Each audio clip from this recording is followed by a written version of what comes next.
Kömür ve nefit yer şaridagi qayta hosil bo'lmaydigan energiya. Chunki ularning shakllanishiga necha 10 million yil vaqt ketadi. Ba'zi darslarda kömür o'simliklarning jasadidan shakllangan, nefit hayvonlarning jasadidan shakllangan deyilgan. Bu rostmi? Kömür haqiqatan o'simlik qoldiqlaridan shakllangan bo'lib, o'simlik o'lgandan keyin qoldiqlari tuproqda dövlanadi. Ondan mikro jonlilarning parchalashi natijasida o'simlik qoldiqlari organik qoldiqlarga aylanadi.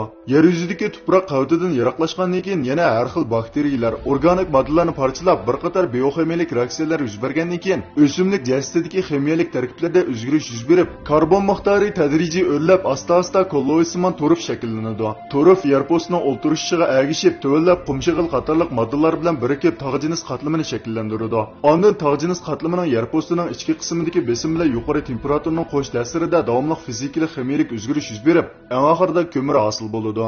Neftning shaklini sababi to'g'risida navbatda ikki xil qiyos bor bo'lib, ularning ichida jonliqlarning neft hosil qilish nazariyasi bir qadar keng doirada mavjud. Bu xil nazariyada neft uzun yillar burunqi dengiz okean hayvonlari va yusillarning qoldiqlaridan o'zgarib shakllangan deb qaraladi. Bir qator bioximiya reaksiyasi va fizikalik ximiyalik o'zgarishlar orqali neft shakllangan. Lekin neft zapsi bilan yer sharidagi barliq jonliqlar hosil qila oladigan neft miqdorining farqi bekchong bo'lg'achqa bu qiyos put terab tura olmaydi. Shunga aniq yakun chiqarilmagan ahvolda odatda jonliqlarning neft hosil qilish nazariyasi orqali neftning shakllanishi tushuntiriladi. Uning ustiga darslik kitob deganimiz barliq kitoblar ichidagi eng ishonchli bir tür deyishki bo'ladi. Shunga odatda ko'mir neft hayvonlarning jasadlaridan shakllangan degan qarash to'g'ri.